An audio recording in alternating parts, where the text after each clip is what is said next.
Hey everybody, welcome back. This is the Underrated Podcast. We are the Undercast Company. And of course, we're continuing on our series, our video game series, 8-Bit Cinema. And this week, we're going to be we're going to be talking about Resident Evil, Welcome to Raccoon City, Capcom's, one of Capcom's biggest franchises. And it's going to be adapting Mega Man. I'm sorry, what was that? Oh, Dead Rising? Oh, no. Resident Evil, my bad. Resident Evil, of course. Resident Evil. So, of course, as usual, we have my lovely guest, Ariel Ortiz, Hello. and my homie, I was going to say Resident Evil. Let's see, I'm Resident my Evil. my other co-host, Resident Evil himself. No, my co-host, Derick McDuff, and this is his pick, Hey. Resident Evil, and it's me, Alan Torres.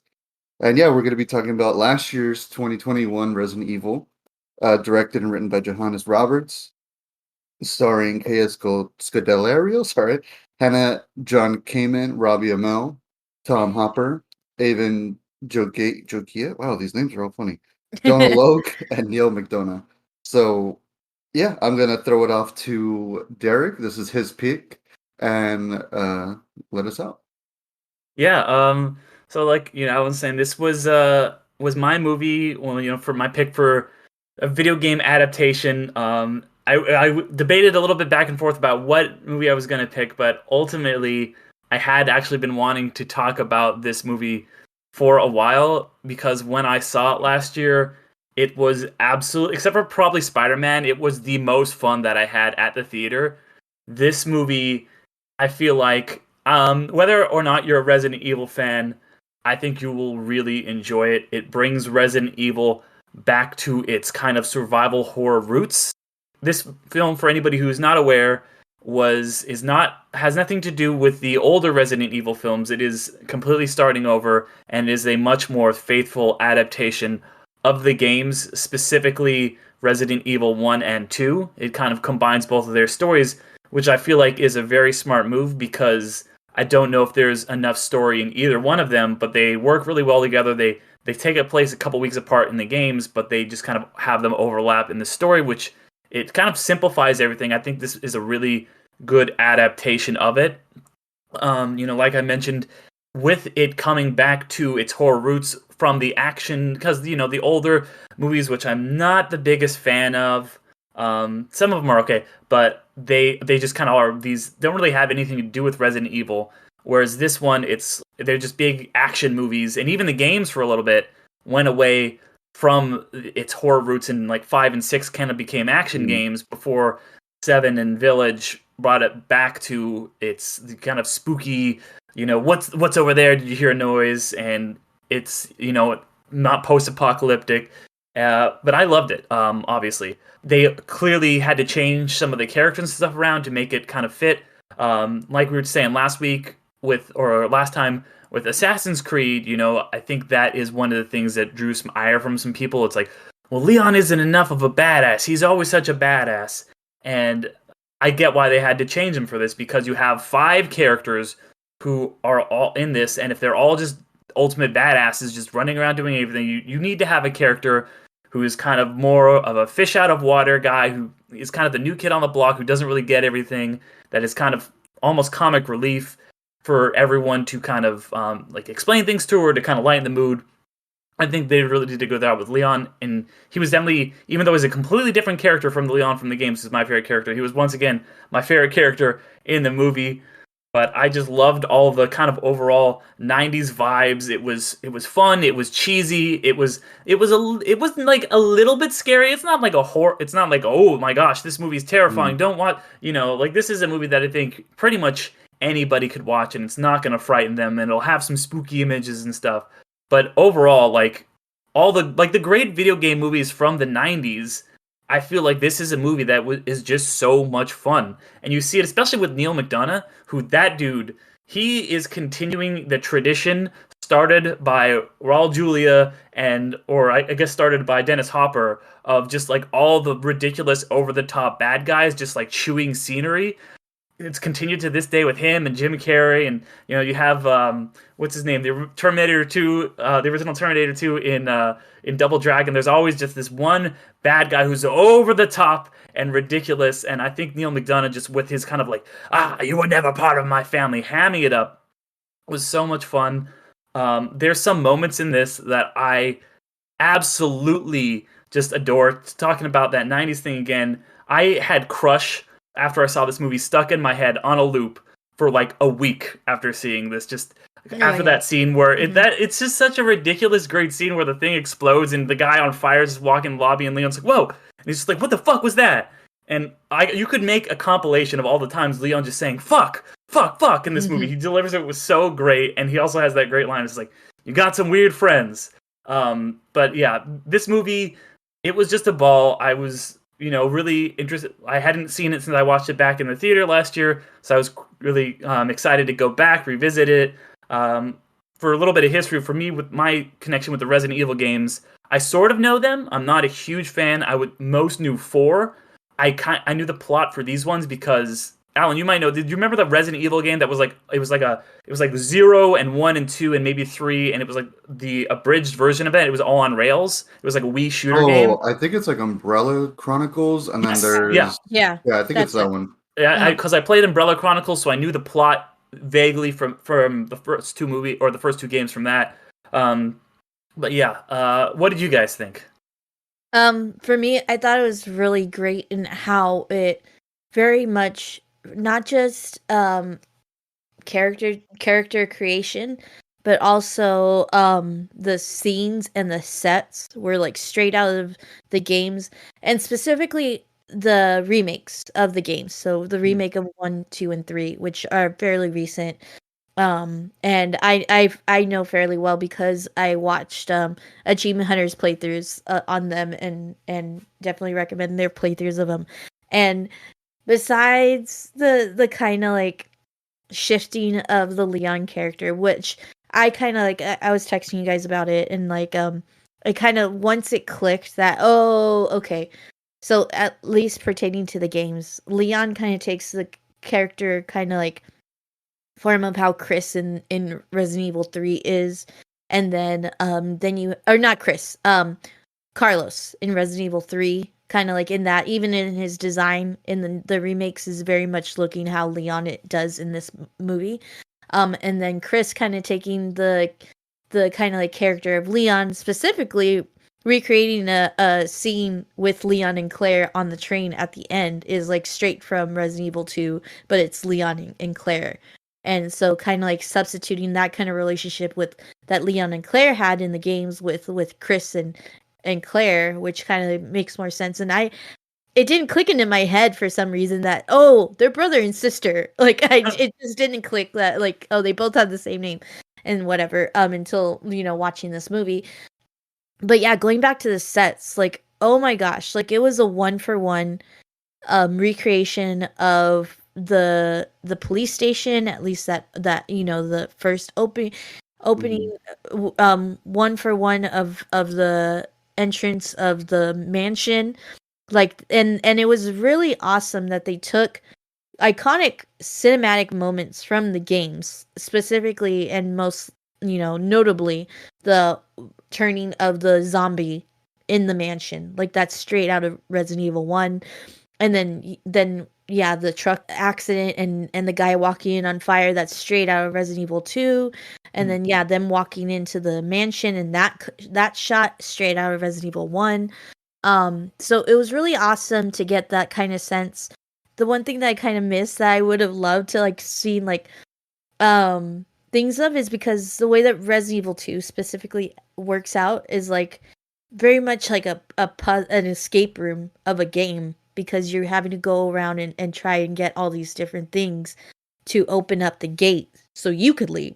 And then that's what that whole statue behind Leon in the entrance of the police station is.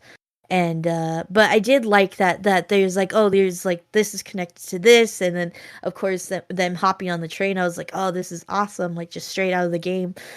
And yeah, I liked but I liked how the characters were developed in this movie. Like Claire's background isn't like that Claire and Chris's background isn't very much like that in the games. Like Claire is a reporter and comes to you know to Raccoon City to kind of like follow up with her contact, like similar to how she does in this movie. But it's not like she has a vendetta against Umbrella. Belkin. Yeah, Belkin and stuff like that. But speaking of Belkin, Dr. Belkin, like his like having him turn into like how his character ends up in Resident Evil 2 along with the eyes. Well, it's usually it's one large eye in the game. But even showing that mechanic and like Chris like shooting the eyes out and that's how you defeat him in the game. I was like, "Oh, this is so awesome." And then, yeah, of course like how he comes back and attacks the train and like I really wish that it was longer because like I really wish we kind of got that little bit more of a world building because um while it was good to truncate both 1 and 2 together, I feel like I would have liked a little bit more of like the both in the things in the mansion and in the police station kind of like coinciding with each other of like them trying to break out of these two different areas.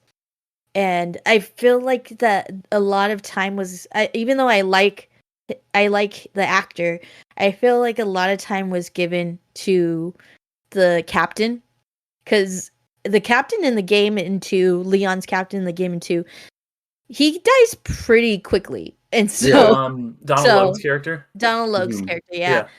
He dies pretty quickly. Like he's kind of like the at least in 2, like that's Leon's like um introduction to like what's going on is him like dying and him having to kill him later on.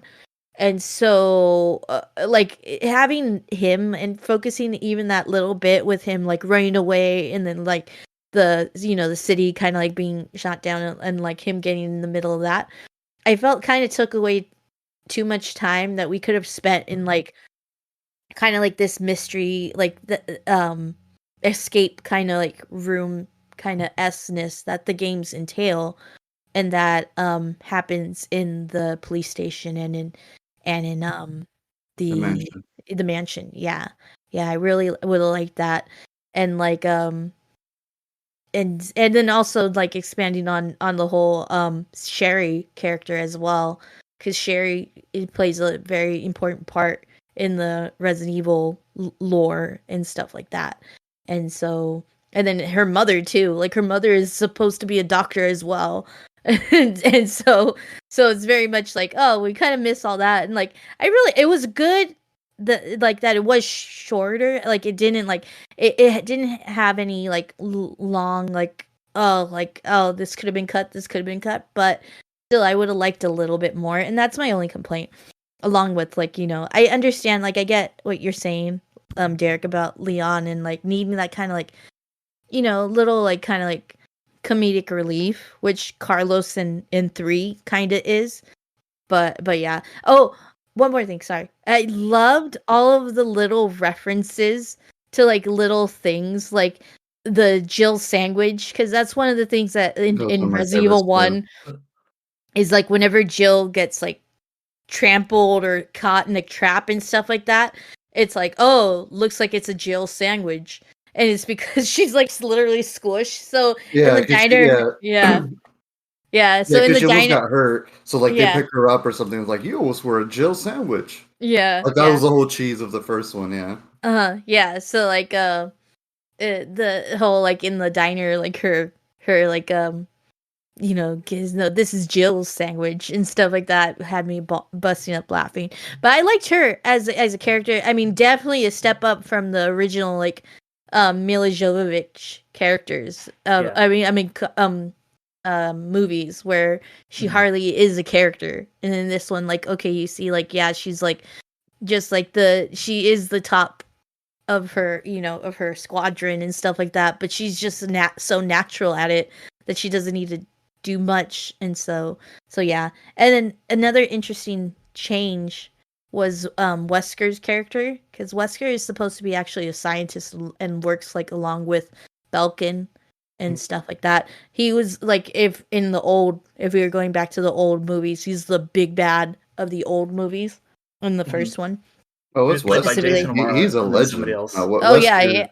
Yeah, so Wesker's a legend, man. so Sorry yeah, for so getting. so that to I mean, I'm sure like if they make a sequel, he'll come back. They might make him Mr. X. I Did wouldn't you be see surprised the if Did they you see was the a post post-credits. credits, Ariel? Oh, I keep missing these You post always credits. you gotta watch the credits Oh, for these I movies, do Ariel. it too. Yeah, yeah. You get to see. The He gets virus. buffed. He gets a virus Yeah. that he can't see well, and then Mhm. Ada Wong from Resident Evil 2 and Resident Evil 4 shows up, and she She's Oh. gives like, him his iconic glasses. she's like, put Oh, these okay, on, okay. and he's like, oh, that's better. I'm Fuck, like, there it I is. hate her There fuck it character. is. Like in the games, she's such a bitch. Ada, yeah, Ada's like a Yeah. really annoying. Like she tries to be like a Catwoman, Black Cat type of character archetype, Mhm. and like she's trying to be mysterious. And sometimes I'm like, bitch, I just want to shoot you. Like, Oh yeah. stop messing with my boy Leon. Leave him alone. I know, yeah, Yeah. she's always fucking him over. Like she's the ex. She's like his ex that's like just stay And get away rid of. kind of thing. Yeah. She's not really his ex, but that's the kind of character that she is. But yeah. Yeah, like she's like, "Oh, I love you, Leon," and then she like dies, but she doesn't. She disappears Uh-huh. into it. Yeah. Yeah. Okay. All right. Well, that makes sense. But yeah. Yeah. I mean, well, it's kind of a divergence because he's like works with Belkin in the games, but in this, Mhm. like, oh, he's just another cop, which that too is like, oh, okay. Well, kind of thing. he was a double agent. Like he was a double Yeah, but he agent. wasn't for Belkin. I don't think he was even for Umbrella themselves. It At was first just he like, was. At first he was with Umbrella, and then after this whole Spencer Mansion incident, he like seemingly dies, and then he joins the rival corporation with like Ada. Like I think they're called. I think they're just called the organization, something like that. mm-hmm, mm-hmm, Yeah. mm-hmm. But yeah, but overall, amazing movie because of how it's definitely like knocked. Then that's what's the trend of these recent um video game movies have been is like we're gonna do our own thing, but we're gonna put enough in that we are staying true, to the source material, but we'll have our own liberties that because we have to make this work. So I thought that Exactly. definitely this movie it has been following that trend that's been making really awesome video game movies. Is that yeah? So like I really would love another one because like I yeah really like hope we get a sequel. I really yeah do. It's I right mean there if where like almost it's like made kind of its money back, but it wasn't like a huge bot. But it also came out mhm, like when like I think it was COVID was kind of like still like a not. It was one of the first movies like when people started going back to the theaters in the summer. So it's kind of like up in the air whether or not we'll get a sequel. I think everybody on board wants to do it. But we'll see. yeah Fingers crossed. yeah I think just one more and then because I really do love the storyline of the new ones with Ethan and then Chris Renfield shows up in Village as well and I really do love I just love Biohazard as a game. Like it's such an amazing like I think that's one of the reasons why Capcom has been getting like knocking out of the park. I think in my opinion is that they took a page out of another really incredible horror game which was oh my goodness. It was not which is it? What's it about? House of the Dead It's the or the one no the one in the asylum that just had come out. Oh Oh, my goodness. Outlast. Outlast, yeah. Hmm. Yeah. Yeah, that it took a page out of that and I really feel like they like okay, these mechanics are really awesome. And that's why the like Biohazard takes that mechanic and then Village kind of goes back to it is a very similar kind of storyline to 4, I would say, like being in Hmm. a village and stuff like that. But the storyline is really awesome and I would love to see a movie in that too. But I like, proceed with caution with all these video game movies because I don't want it to be as milked out as the original Resident Evil movies were. So yeah. Hmm. yeah. Yeah. I dug it. I have a lot of issues with it. I won't lie. I did not like Leon or Jill's portrayals at all. Like they just felt very I get what they had to do. I understand that they were like, all right, we got to kind of put the focus because I'm not a Chris or Claire guy at all. Like I like Chris in Resident Evil 5. I like him punching boulders and shit. Mhm. But other than that, like I could tell it was more like right in the beginning, like in the orphanage stuff. I was like, oh, this is going to be a Chris and Claire story, and Jill and Leon are kind of going to be in the backseat. And Wesker, I figured they were going to do the whole Wesker double agent thing, and yeah, like that was my only. It's kind of hard to like, I know we were talking about Street Fighter in one of our episodes, and the next video game movie we're gonna do is really goes off the rails compared to the games. So I'm trying to remind myself that where I'm like, hey, look, this is probably the best Resident Evil movie you'll ever see. That's comparable to the games, which I enjoyed a lot. Like I like the idea of them putting Resident Evil 1 and 2 together, especially since, they're only a couple weeks apart from each other. I dug that a lot. And yeah, I really liked all the iconic scenes that you see from the games. And one of the things I really, really dug was the little Easter eggs, like you said, Ariel, where like, they had the Jill sandwich thing, and then they had the keys from Resident Evil 2, like it had the spade and the clover and all that. Like there's a part where she opens the That's door. awesome. It's Mhm. super cool, super minor. Did anybody notice any green plants in the background? No, no I herbs. maybe there were I green plants.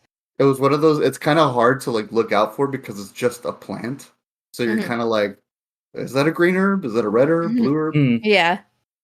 So that would have been cool if it was there. If I need to rewatch, but um, yeah, I think it was just weird seeing Jill and Leon. Like I just love those characters so much that it was just weird seeing them like just look really off.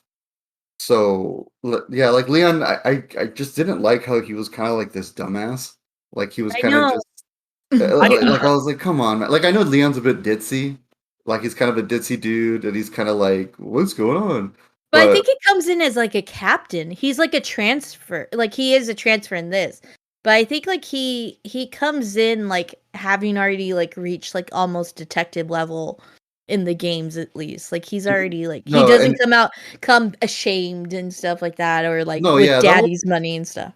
yeah, that shit was whack. I did not like that Mhm. at all. No, because like in Resident Evil 2, it's his first day of work. Like it's his first day as a cop, No, yeah. and like that they did have the Easter egg of like welcome Leon in the background, which I thought was really cool because you see that in the police station, like, hey, it's your first day, but like shit, fucking hit the fan, and well, he is a rookie yeah, in this too. They yeah, keep calling him rookie, and yeah, he's yeah, a and different character. He's like that's the thing. I like him. Like Leon's my favorite character from the games. Leon's my favorite character in the movie. They're different Leons, and like once I can like separate them in my mind, like this is the like a different character, a different take on him. I was like, I dig this guy, and I do love that they give him that. Like he is kind of this underdog, just kind of like ditzy like guy, and then he gets that big hero moment at the end when he just pulls out the fucking yeah, rocket the launcher rocket and just launcher. when he's like, I got a rocket launcher, I was in the back there, and I was like, fuck yeah, Leon.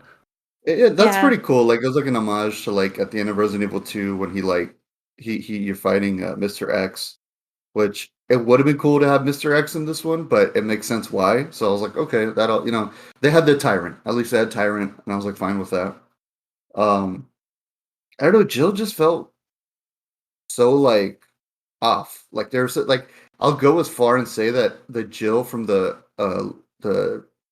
the other Resident Evil series, the other movies, was a little better, especially since they did do her iconic Resident Evil 3 style, and then later on she got like her Resident Evil 5 like superhuman kind of style where she had like the blonde hair and the blue outfit. And like I won't lie, that fight scene at the end of that one, I can't remember exactly which one it is, was really badass. And I think I liked that Jill just a little bit more. This one just felt very like there's like components missing, but again, like that's only my little gripes with it. My only other thing was I really wish this movie was like 2 hours and a half because Right? there's so much. Like you said, Mhm. Ariel, there's so much good stuff that you can throw in there. I really wanted the escape room stuff, like you're saying, like the Mhm. puzzles and stuff. I like that's one of the highlights of those games, and like it kind of adds the fear factor because you're like, oh shit, I need to open this door, I need to find this key or these chess pieces and shit. and you're like, oh my god, fucking Mr. X or Nemesis is like running around chasing you, and you're like, oh shit, I gotta get this. So that builds like the terror, and you're like, I need to get out, I need to get out. And this one, they did a pretty good job about it. Like, I liked the survival horror aspect of it. Like, I liked that they kind of just ran out of bullets right away, or like they just were fighting with like pistols.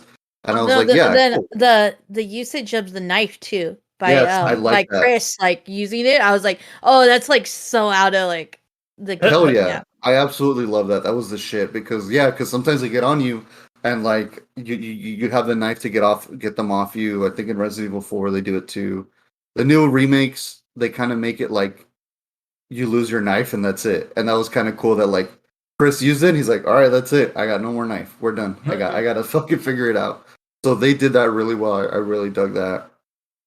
Um yeah, I guess one of the things, yeah, it wasn't that scary. It was just kind of like a straightforward. I don't even know how to explain it. Like it's horror, but it's not horror. Like it's.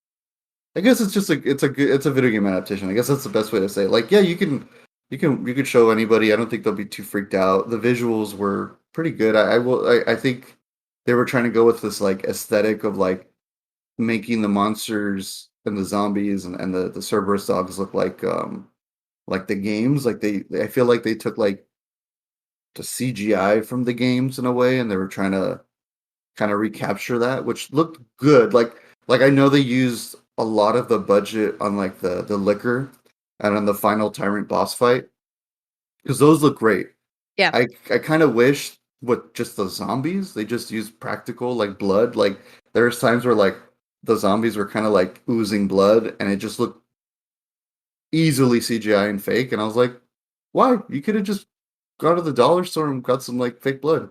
That was Yeah, just me. because I'm like, I mean, they get at that point in the games, like they're not that decomposed. Like they are yeah. fairly new zombies, and it's usually just like they're like they've just been changed, kind of thing. Like, Hmm. hmm Yeah, like I was like, you don't need too much on it. I felt like they kind of spent a little too much CGI on like just the regular zombie. Like the Cerberus dog, I get it. You have to do the CGI on the dog. Um, but yeah, like the regular zombies, I was like, you don't need that much. Like you just went easy. But yeah, I think I'm just going a little too like nitpicky because I love those games a lot too.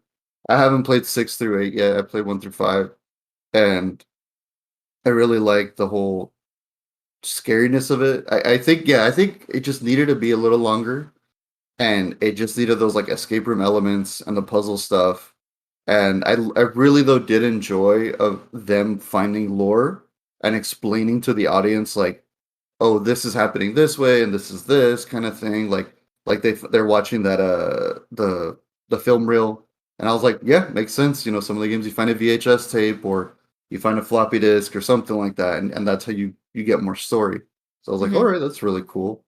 Um, That's one of my favorite tropes in horror films too, is watching like creepy 8 millimeter like footage of mhm. shit like that. I love that when that came up and they're like, it's like a freaky. It's like I think they're twins. They're pulling the wings off the dragonfly, hmm and it's just like I love that like whole very disturbing aesthetic. It's just like when weird things and you can't have any sound and it just. I love that shit. hmm Yeah, Like Sinister did yeah. that very well. I love Sinister. I fucking Mhm. love Sinister. hmm The only thing also is that they kind I'm guessing that it's so that they could put her into, if they do sequels, kind of expand her character, but using Lisa Taylor's character, like I don't see why it was necessary to use her right now. Yeah, that Who's Yeah, was Lisa Taylor? Lisa she was Taylor's it's like Lisa the Trevor, Lisa Taylor, something like that. She was a Lisa girl Trev. Yeah. with that weird mask thingy. hmm Oh, okay, the Just creepy like like the orphanage. Yeah, it was yeah, kind of yeah. weird. I think she only shows up in like the remake of the first game. She shows up in Chronicles. Yeah, the one that you had Oh, mentioned. okay. Yeah. It's been a while Yeah. since I played that one. Yeah. Uh-huh. Um. Well, I mean, it's not really it doesn't really come across like Claire. She's not incredibly important to Claire, but it's Mhm. like that's alluded that like I think she's in the remake, she's more so connected to like one and like helping or not really like she's just like another kind of boss kind of like character. Mhm. but that she is willing to kind of help you because like she is against Umbrella because Umbrella like killed her family and her mother and experimented on her, and then she's I'm pretty sure they put her in her there because of her mechanic in the games, which is like she's kind of like it helps to create the next strain of her blood is what creates the next strain of the T virus and stuff. So Yeah, and I thought it whatever. was cool to have her in there just kind of to help move the plot along and to flesh out Jill's backstory and to kind of give Jill an ally Claire. that I think she need, or Claire, sorry, yeah. Claire, give Claire an ally that she needed in her backstory and past, and then to have that payoff with her like saving her from like the liquor and then giving her the key, which I thought was such a cool thing because like video games, you always need a key to get to the next thing, and and now that the captain's gone, so we've got to get someone else to help us move the plot forward. So I mean, I'm not really familiar with her from the games, but I thought she served her purpose well in the movie. Mm-hmm. I Yeah, they think showed her superhumanness, like she has like Yeah. superhuman strength. yeah, she like just like tore the Ripper apart or the Liquor apart, and I was like, that's really cool. Yeah. Yeah, you know what? Like, I think I can see the flaws of this movie. It's entertaining for sure.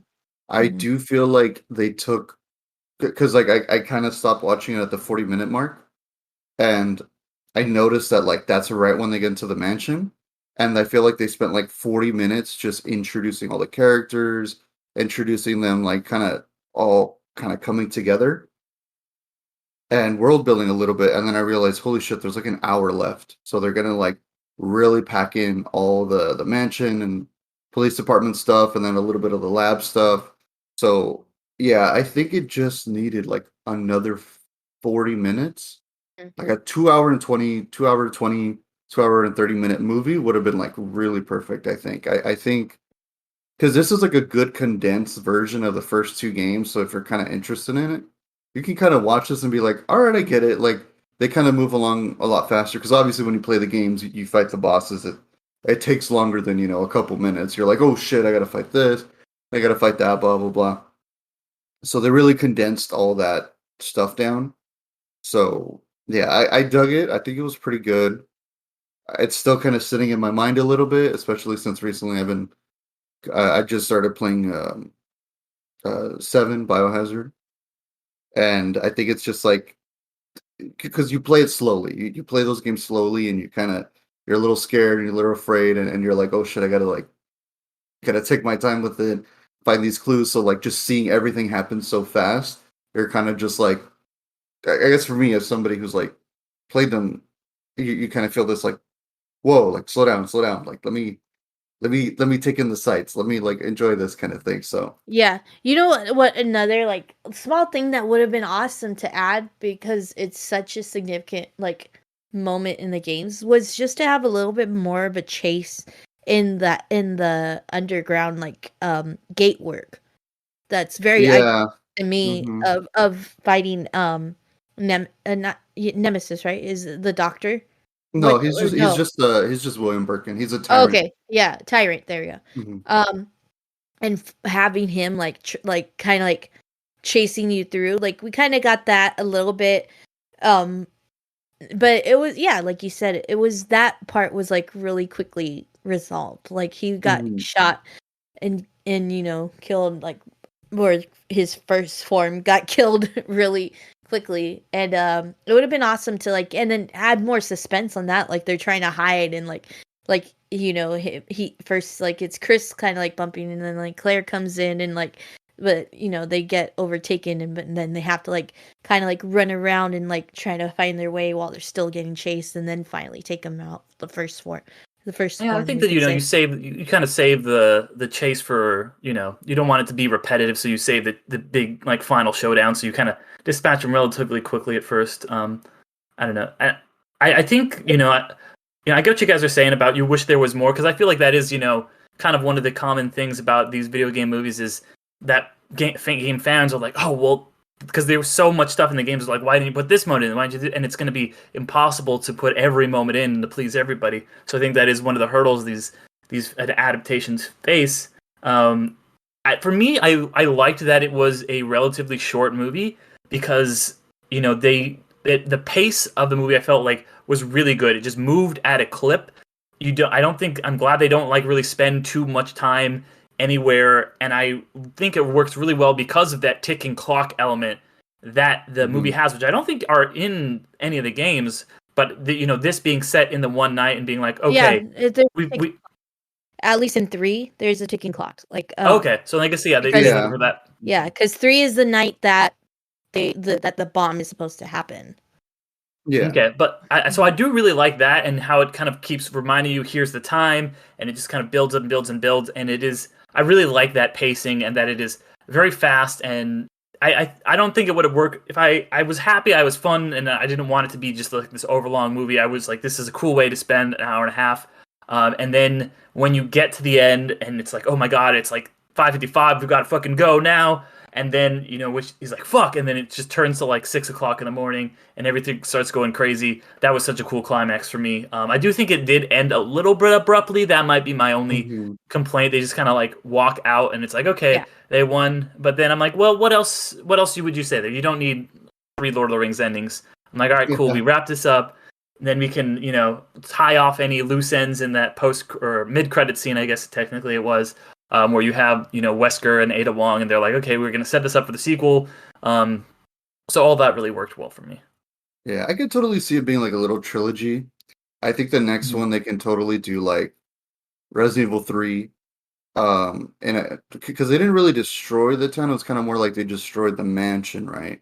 And like just the vicinity kind of thing. I think the town was destroyed at the end because you see those like fucking cow fly off like Twister. Yeah. All right, yeah, I guess. I mean, they can probably figure out a way to kind of.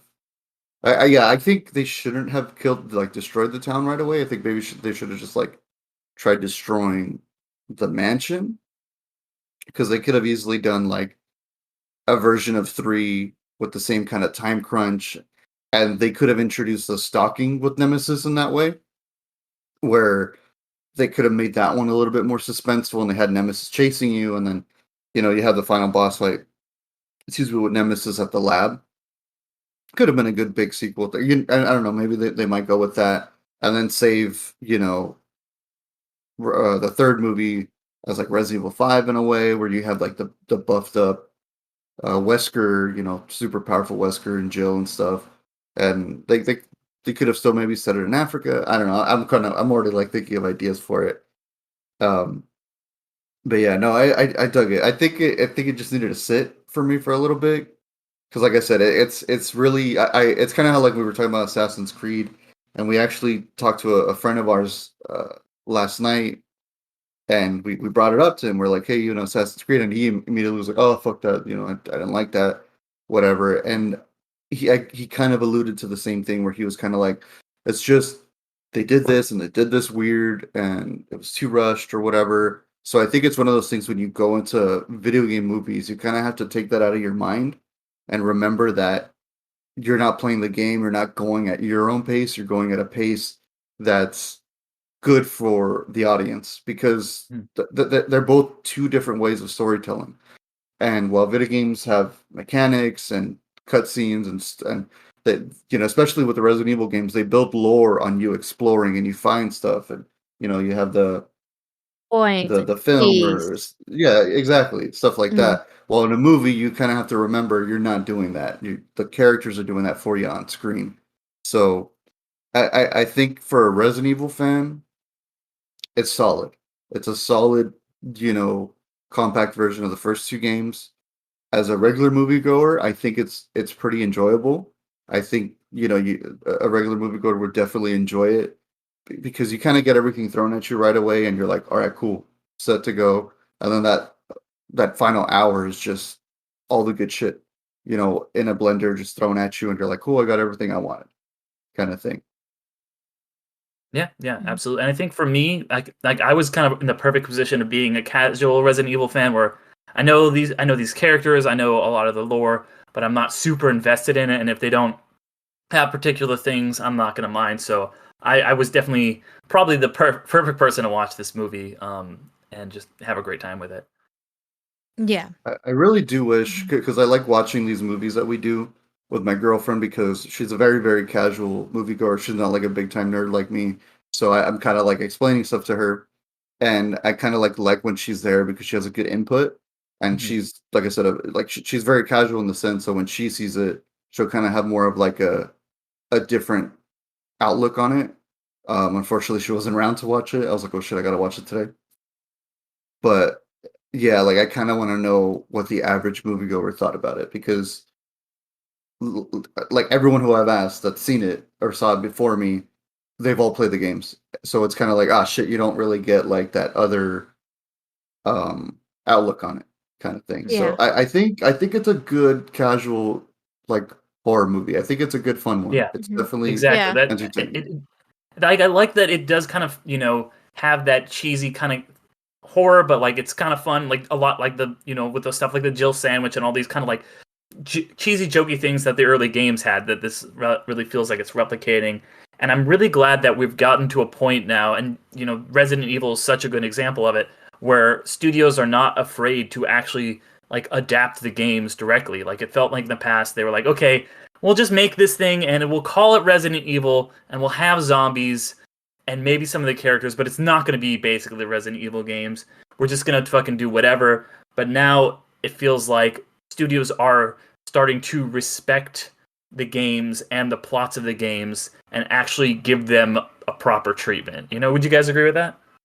I think that Yeah. I think that there's a mismatch. There's like still two sides in this day and age where with I would group Resident Evil and the Uncharted together where they are following the mechanics and the storyline of the game fairly close enough. Like I said, like they definitely are giving themselves for liberties, which is really good. And that's one way that has been working recently, as but then there's also this other line or lane where they're creating a completely original story that's loosely like inspired by the video games, like and that's where I would put our Detective Pikachu's and the Sonic movies, Hmm. because like they are loosely based on this lore from Sonic and from Pokemon. That's their base, but overall they're making this original, building on this character and like making it an original story.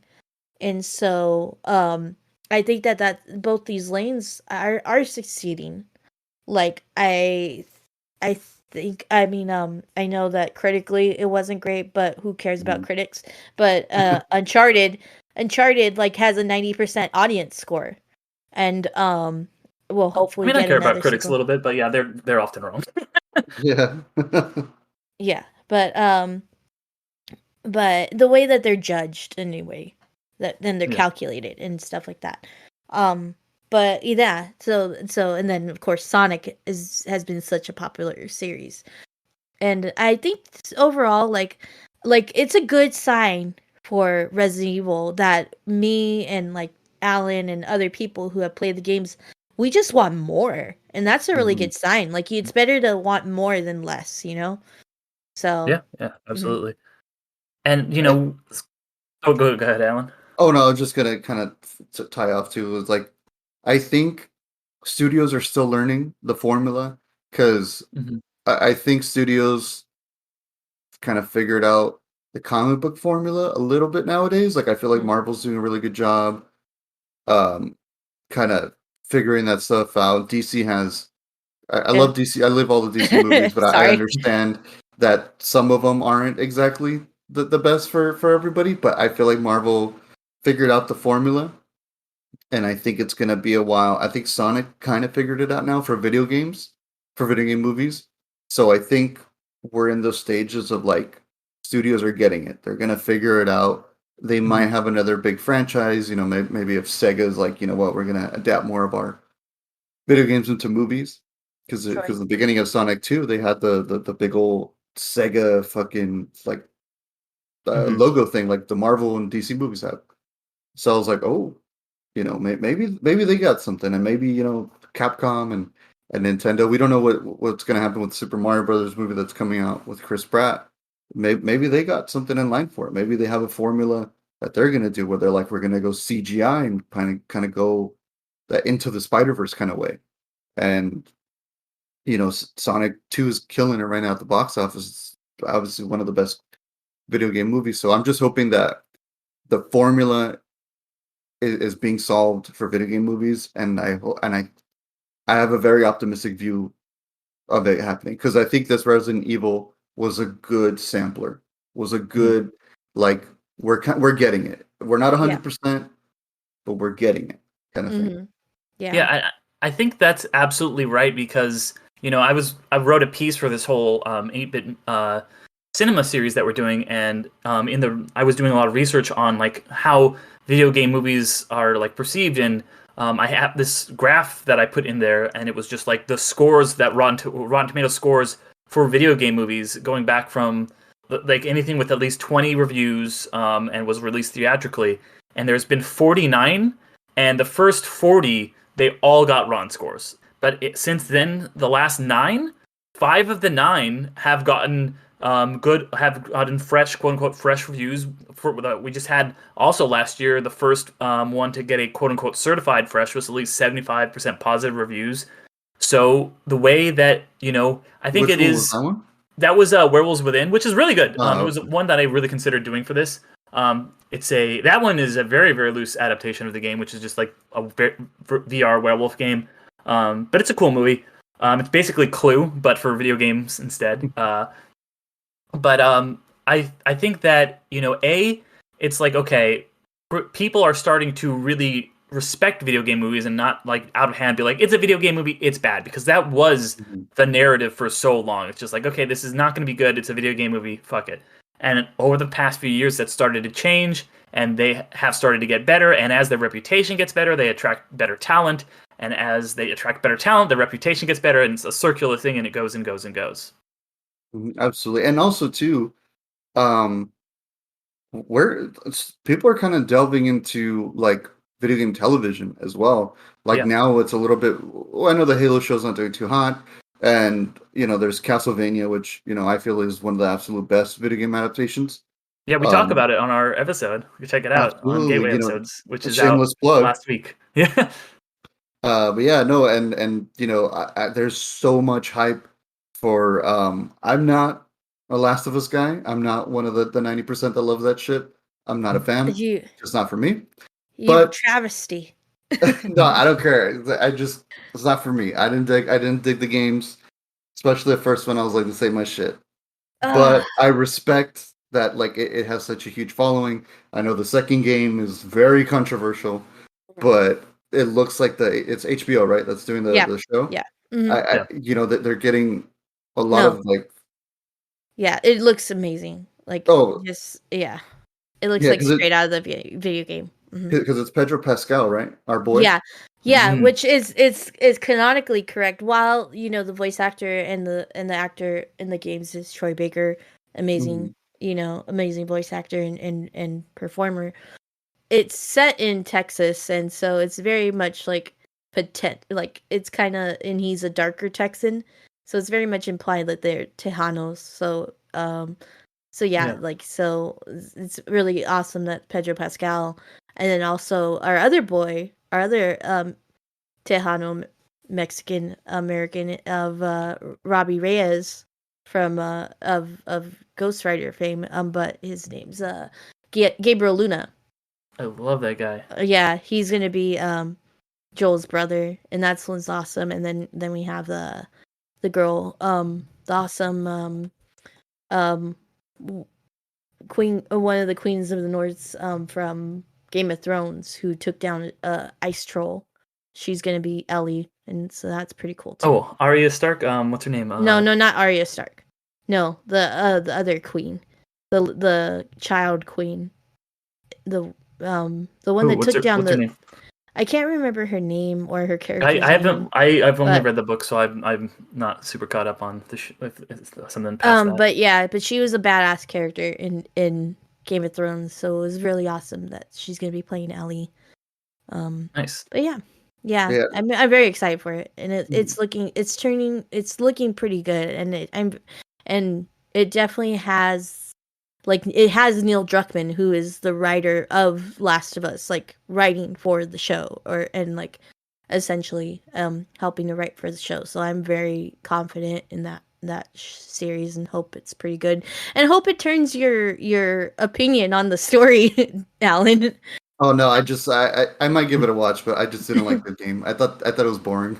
Well, I Uh, think Yeah, it's just that's a whole other thing. But no, my mhm, whole point was real fast is that Mhm. HBO is going to put a lot of money into it, and they're giving Mhm. it a lot of love. And I can recognize that the first one was very successful and very like renowned and stuff. So I'm hoping that with HBO kind of giving him all this love and like attention and detail and everything, that it's kind of expand video game adaptations in a positive light. Like it might just mhm. that might be like the game that or the series that kind of just launches more adaptations into the stratosphere, and we might actually just go into this new world of like how comic book movies have been kind of reigning supreme for the past 15 years, almost 20 years. Maybe we're going to go into a video game like kind of renaissance, and it's going to be that whole new thing with Yeah. Yeah, Sonic and Last of Us. So that was kind of my yeah, whole thing, is that yeah. you never know. I'm to go off of that. I feel um there's something with video games that I think there's like an added complexity to these stories, and there's a lot of lore. Notoriously, one of the most complex lores in, like, I would say any kind of media is Kingdom Hearts. And so everybody knows video Kingdom Hearts is games the deepest lore.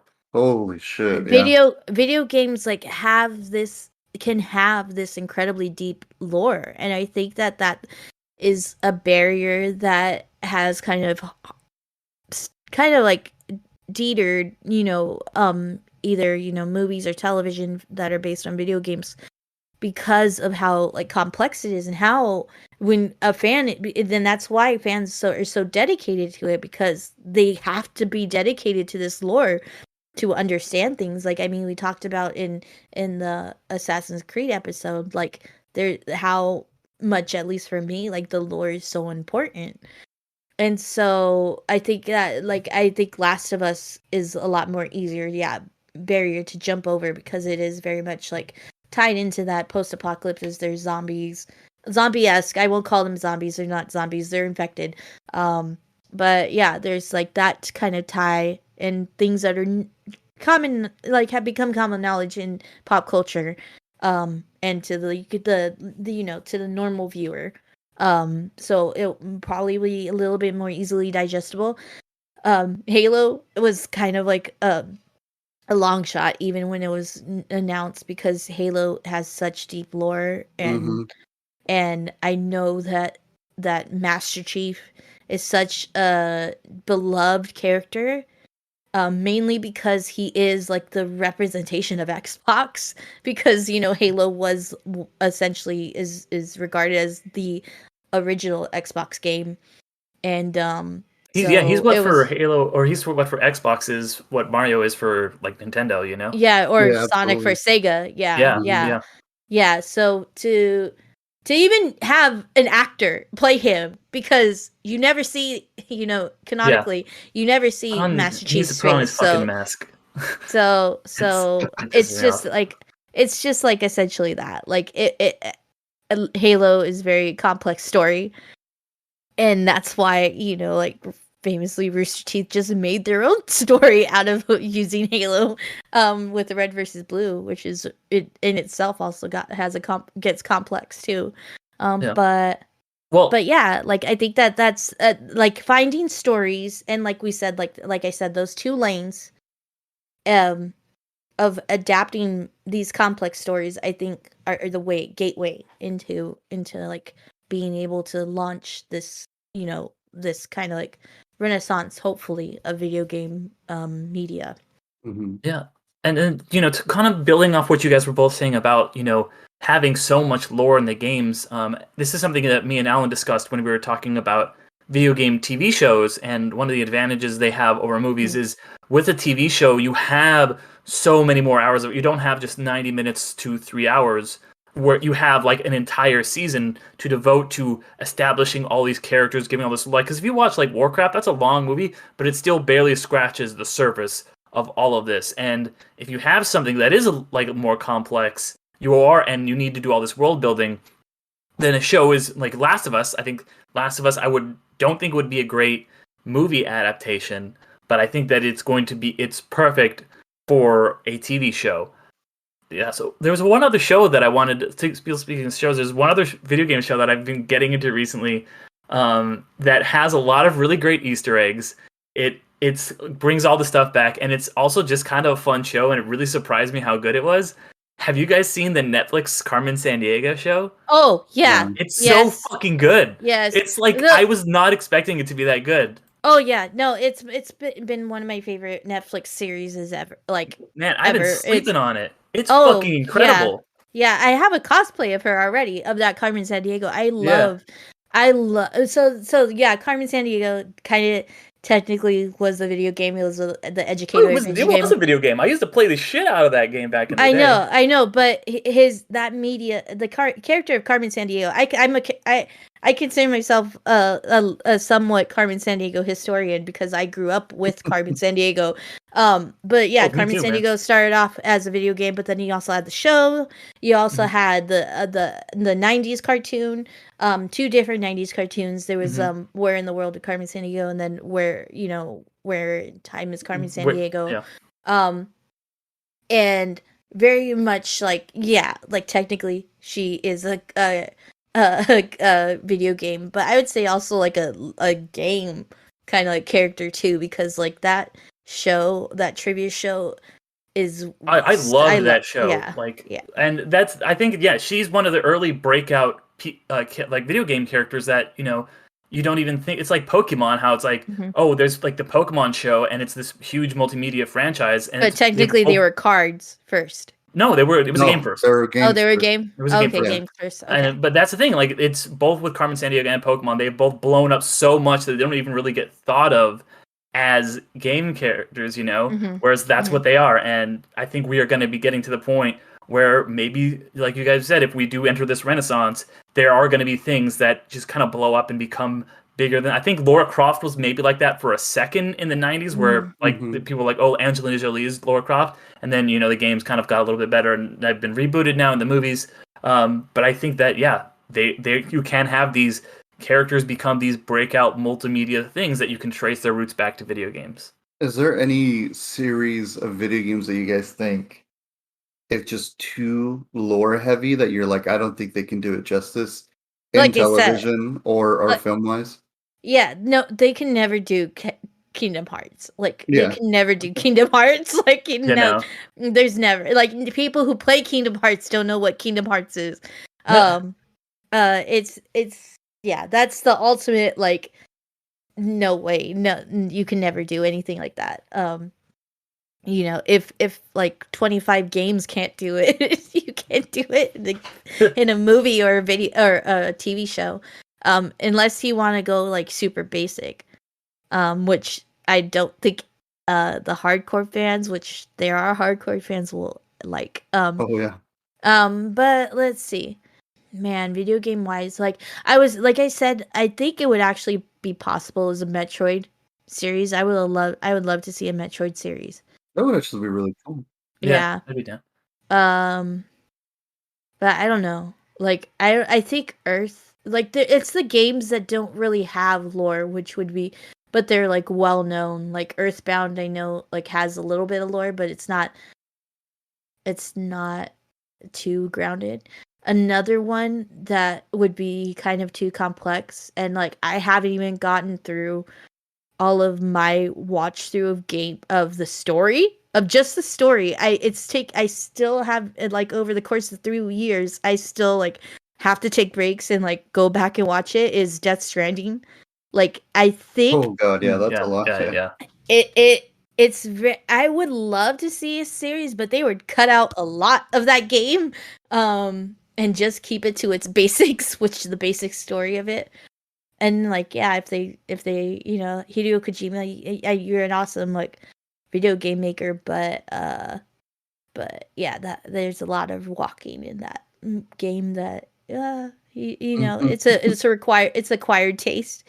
I think maybe they would have to choose like a Final Fantasy. It was tried to be done, the Final Fantasy movie. There was a Final Fantasy movie, Yeah, but I it watched did it. It's not weird. work at all. Yeah, Yeah, it's it's very definitely weird. weird. I respect it. It's ambitious. It's a big swing, and I like that they were trying to go big, but it doesn't work. Yeah, no, because you don't take the most notable storyline of Cloud.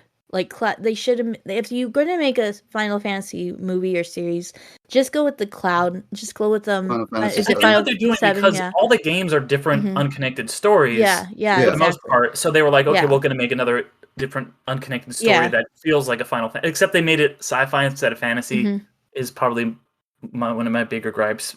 Yeah. But I still get it. It it looks bad. It looks weird. It's very dated. Yeah. I think, and then other than that, I think they already announced it. I think there's gonna be a Biohazard show, which it's gonna be pretty awesome. Yeah, it's gonna be on Um, Netflix. Yeah, so I mean, but even Biohazard, like 1 and 2 are connected. 3 Infinite, Biohazard, Bioshock. I mean, sorry, not Biohazard, I was about to Bioshock. say. Oh, I was gonna say Um, I thank you for using the Japanese name for Resident Yeah. Evil. I appreciate it. no. Bioshock. What's the one with Booker? I think it's Infinite. It's the one Infinite, with like, yeah. the grappler guns and stuff. Yeah, Yeah. that's like a separate. Well, it's connected, but it's like a prequel. I think of the original. I haven't played Bioshock. them. I have the Yeah, I collection. haven't played them. I don't know Brand them at all. spanking new, and I have yeah. not fucking Yeah. popped them out. I will get to them one day. So 1 and 2 are the same The character. underwater, Yeah. Portal would be kind of interesting. They're making a Portal movie. Oh, Yeah, cool. they are. Yeah. Portal would lend itself to I think a that would be a movie. good one. I Yeah, think it's gonna be because good. I'm excited for it. would be it'd be pretty short. Speaking of puzzle solving, that would be awesome. Like to see that puzzle solving and stuff. But yeah, Portal 1 and 2, like they could definitely be like self-contained movies, like Portal 1 and Portal 2. Yeah. To really answer your cool. question, Alan. Oh, and then sorry, one more thing. I randomly could talk about video game movies a lot and stuff. They're also doing Borderlands, which is up in the air. It's gonna be in it. I'm excited for it. But Kevin Hart's playing supposed to be a tall character, but he's not tall at all. So there's a little outrage of that, but I think it'll be okay, and hopefully they keep that kind of like I very much feel like it's gonna be a Jumanji kind of like story. So we'll see what happens. Yeah.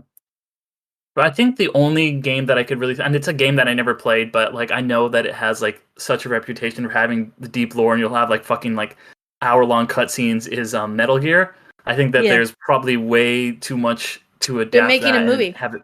Are they? I mean, maybe. Oscar maybe Isaac is Solid Snake. I mean, if they trim the fat, they could maybe do it.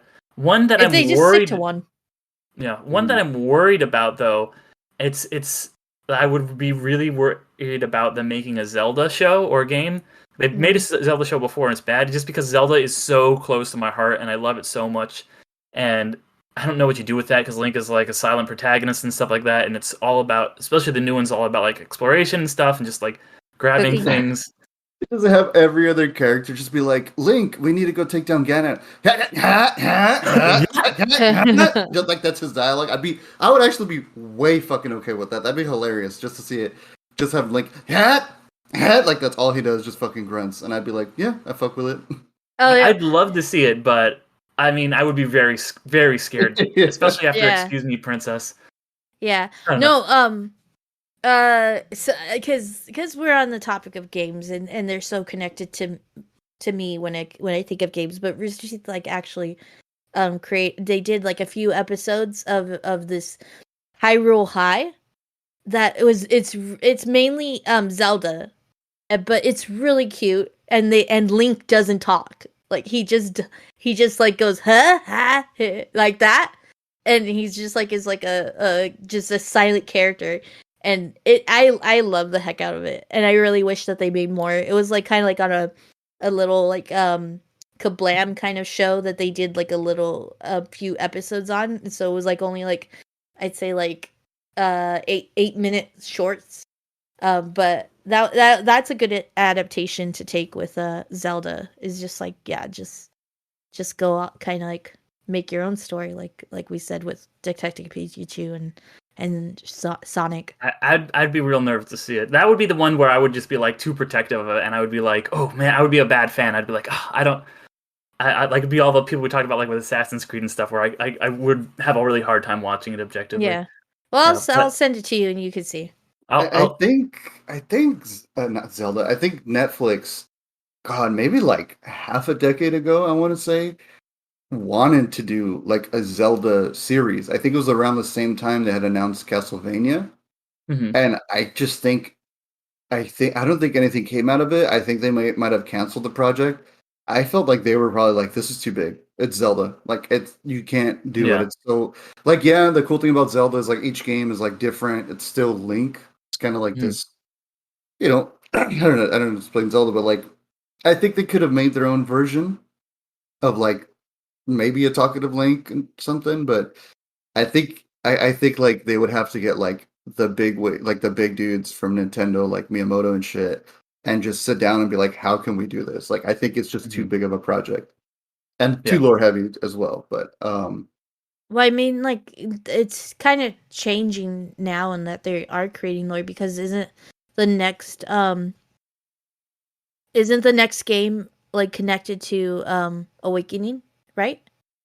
What? Link's It's Awakening? Yeah, no, that was a Switch game, right? yeah, No, no, Link's Awakening that's a was a Game remake. Boy game in the '90s. Yeah, they Oh remade no, it for the Switch. No, you're thinking about Breath of the Wild. Yeah, Breath Breath of of the the Wild. Wild There, too. thank Yeah. you. Yeah, that the like sequel to Oh Breath yeah, of the it's going to be a Wild sequel. is Well, they coming do out. that sometimes. Mhm. Majora's Mask was Mm, a sequel to Ocarina of Time, and Link's mm, Awakening was sort of a sequel to Link to the Past, and Zelda 2 was a sequel to Zelda 1. So that they will often do that, where like they'll have one that's a big hit, and then they'll kind of like do a follow up to that.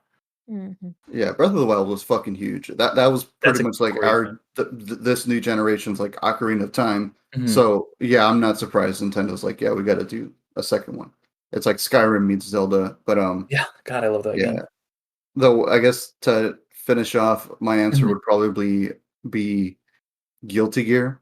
That series is way too fucking lore heavy.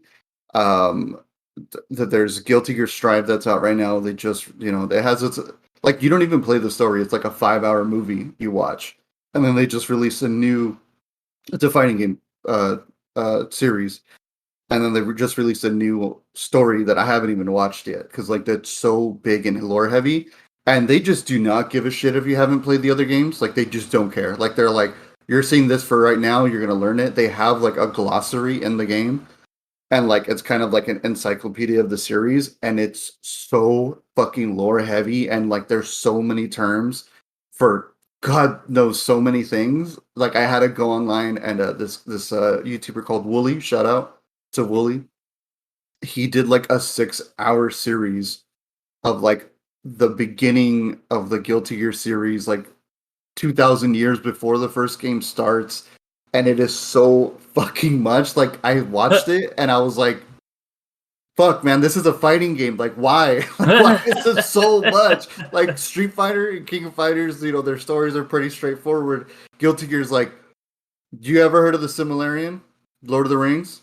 Fuck that. This, we're gonna go way above and fucking beyond. We're gonna have so much lore for you that fuck you. Like, don't doesn't matter. So that one for sure. I could never ever see that being adapted anywhere. Like Mhm. cartoon wise, live action, no way. It's just too bonkers. It's too out there, and it's so big. Like I think you could only make it into a book. Like it'd have to be like Yeah. a George R. R. Martin, Stephen King sized fucking book. And even then, you need like multiple. But that would be mine. That I'm like, there's no way. There's absolutely Yeah. no way they can do. Are they making a Five Nights at Freddy's like movie or show? I don't There know. is one. It's Willy's Wonderland. Yeah. Okay. It was so No. fucking good. Yeah, I recommend that one a lot. It's so good. Yeah. Well, no, like because Five Nights at Freddy's has very much a really good like really good lore. Like, but it's because it's so many games that you kind of like somewhat lose sight of it. But there's been times where, like, of course, the bro knows the lore, and like when I come back and like I'm like watching gameplay of this new Five Nights at Freddy's, and then he like starts talking about it. It's like it's very interesting, and like it's very like and the reason why people have latched onto it is because of that lore, and it is very impressive that it's from one guy. So I would like a show, or a show, or just so I could like enjoy that lore. But yeah, that's another one. One show that they're making that I'm really excited that they're going to be able to delve into the lore of it is Tekken. Because on the surface, Tekken is just like, it's a fighting game, people just kicking each other. And they made a movie of Tekken, and it's literally one of the worst movies I've ever seen in my life. Like, it's bad. But like, Tekken has got so many interesting characters. They've all got these different stories, so you could maybe do it like a Lindelof show where each episode focuses on a new character, but you still kind of have, a main character in Jin and like that whole. I mean, that's like there's so many movies now that are about and shows that are about like generational trauma, and especially like with like Asian characters. You have like Turning Red and Shang-Chi and at least like 2 or 3 other ones that I can't think of right now that have come out recently. And Tekken would be perfect for that because it's all about like generational trauma, like from like this like the curse, and then how his dad is trying to kill him and his grandfather and then there's a great grandfather, and it's I fucking am so hyped on that. I know we were getting way off topic, but I just had to. No, sorry. But to close out also, I think there's what's that game that there's like a guy with like a flame head. Oh my god, Twisted Metal! Fuck yeah, dude. They're coming out with the Twisted Metal. I would love that. I love. They are. They are middle school. Jesus Christ! I played. I got the games the other day at work. They pulled up and I was just like, holy shit! This is gonna cool. be a TV series with Anthony Mackie. Nice. Yeah. So so that's coming out too. I'm excited just to see Sweet Tooth, man. I fucking loved him. Like growing up, that shit was so cool. I love Anthony Mackie's playing John Doe. Nice. So yeah.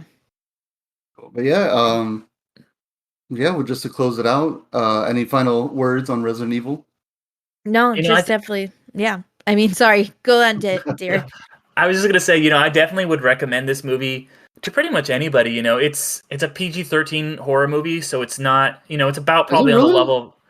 Isn't it? Is PG-13? No, it's R. It's R. They say fuck like 18 times. But I guess the scares in it are PG-13 level, so you don't have to, like, if you're not a really big horror guy, like, our future guest Phil Lisco always kind of talks on his podcast about how he's like really scared by horror movies. I think someone like that would very easily be able to handle this movie. It's not gonna, freak anybody out too much. There is still some body horror-esque Cronenberg stuff in it, but it's not overwhelming. It's cool. It's fun. It's it's like you guys said, it's relatively short, so it doesn't have a huge barrier. And if you're not a video game person, you don't really have to worry about missing much. So I think this is a good movie for anybody that I would recommend it to. Mm-hmm. No, I would definitely recommend it. I mean, definitely leaves you wanting more. I really do hope that we do get another one. Very unsure. Like I think for the next one they might have to add a little bit more originality to it. Unless they want to go like cross country, or cross continent. I know, around the world. Because like 4 and 5, like we said, kind of take place outside of Raccoon City, which would be an interesting thing to explore. So yeah, but I definitely enjoyed that much of it, of how it just wants me. I want more, and then like I am very much a big fan of the Amell cousins, so I was gonna say like halfway through this movie, I turned to the person I was with and I was like, "Is that one of those Amell boys?" Because like I don't really know, but I was like, "Oh, Ariel would love this guy. Like Ariel, this is one of the dudes." Well, yeah, he's one of the it's Robbie and Steven. But I how are they cousins? They look like fucking brothers. Like I don't know. That's why they get mistaken a lot for being brothers, and they're like, no, we're cousins, but yeah, like I enjoy Robbie Amell, and like I love how very diverse kind of like his career kind of has been, because he's also on Upload, which is it's a different kind of character. And then he's been on another one of his movies I recommend is Duff, the Duff, which is really funny. And he's also in the Babysitter Killers, or what is it? The Netflix series movies. I can't remember it, but yeah, definitely enjoy it and would love to see more of him. so yeah. I think personally it's a hard recommendation for me. Like I said, I think as a casual moviegoer you'll dig it. I think it's a solid film. If you're a very hardcore Resident Evil fan, I really want to say it's 50-50. I think you will dig the Easter eggs, you will dig like the settings and everything. The characters, that's usually the thing people really latch onto. It might be a hit or miss, or you might be like me, who was like, I just like Leon and Jill and Wesker, and some people are like, oh, I'm a Claire and Chris and Claire guy. That's my thing. Yeah, I would say give it a watch, check it out. I really want to know what you guys think about it, especially this one. Like I said, I haven't heard anybody who has not been a Resident Evil player watch it, and I want to know what they think too. So, yeah, I think for I'd say you, check it out at least.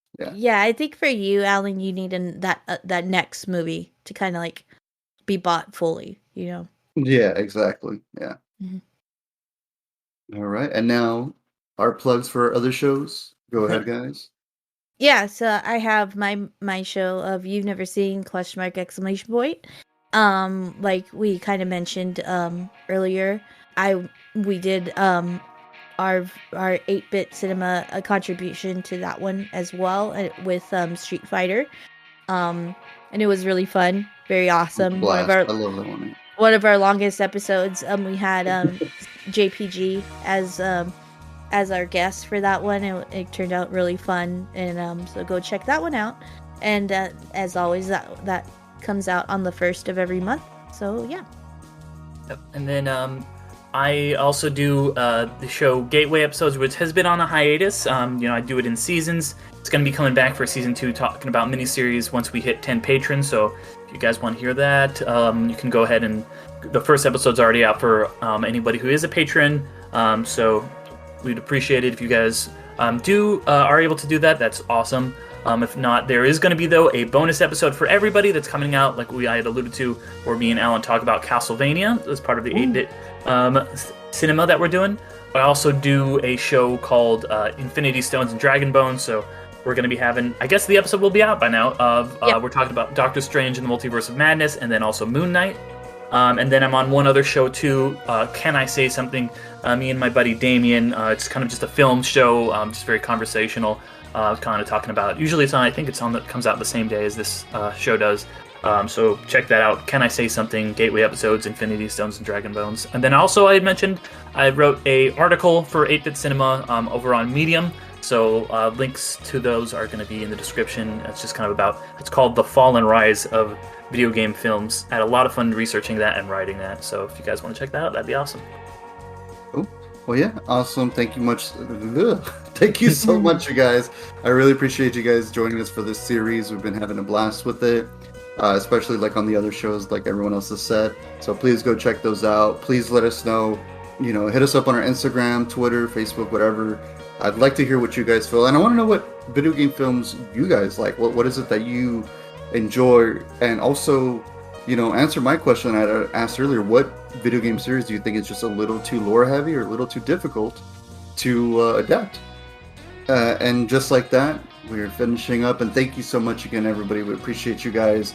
And we are the Undercast Company. And take it easy. Thanks for being amazing. Have a good one, guys.